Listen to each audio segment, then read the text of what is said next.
The reverse diet. So this is what most women have to do before anything else. And a reverse diet is just basically where you slowly increase your calorie intake by small amounts. So usually like 50 to 100 calories a day each week to help your body's metabolism repair and adapt to higher food levels without preventing weight gain. Because again, so many of us, just like me, are under eating. And so when you eat in a calorie deficit, like I did for so long, your metabolism will slow down and accommodate as a survival mechanism. And our bodies are truly amazing. Like it's just adjusting to conditions and adapting. And the problem is when metabolism starts to slow down and you're not giving your body what it needs for so long, you're slowing down the calorie burning process and you're starting to break down muscle tissue for fuel and can throw that critical fat regulating hormones into chaos. And so the whole process of reverse dieting is all about metabolism repair, restoring balance to your body and hormones so that you have a strong, healthy foundation in place to build muscle, lose fat in the future, and your body is never going to lose fat if it feels threatened or in a state of starvation. And so this is where the reframe and thinking about things differently than what you may have grown up with comes into play, because your body will not lose weight if you're not eating enough. So yes, most women like me need to eat more slowly over time to be able to lose fat, which starts with reverse dieting.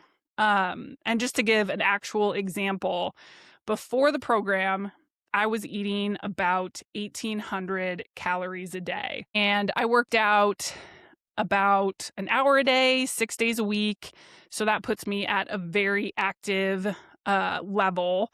And there's something that's called the total daily energy expenditure, or TDEE calculator. It's a tongue twister, which will tell you how many calories you burn per day if you plug in, your gender, height, weight, age, activity level. So when I went in, I actually plugged that in. Guess what it said that I should be eating? About 2,500 calories a day, not 1,800. So that's a huge deficit. That's about 5,000 calories a week under what my body actually needed to keep my metabolism and hormones healthy. And you would think with that type of deficit that I would be losing weight, but nope, my body had adapted. It had downregulated my metabolism. It was kind of wrecking my hormones, and no amount of dropping calories was going to get me to where I wanted to go. So when I saw that, I was like, all right, I get it. I need to properly fuel. I need to eat more. I need to heal my body. And this is also where I went wrong, because I did not do that reverse dieting process correctly. At this point, it was before I started the program officially.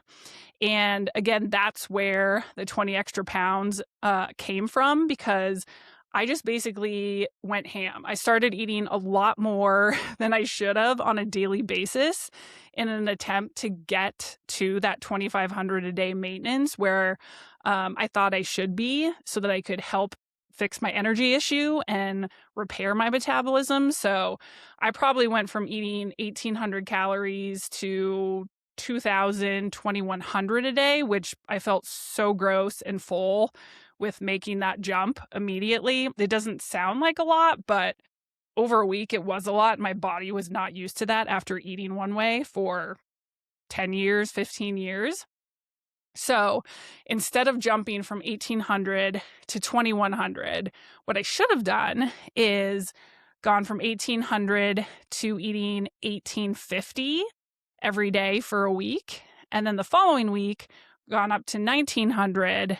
The next week, gone up to 1,950 or 2,000. etc.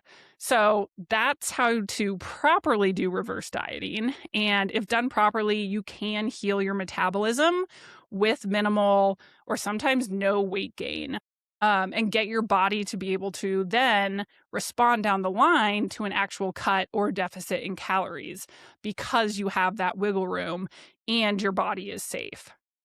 The other thing is that some people can actually lose weight during that process, which is kind of wild.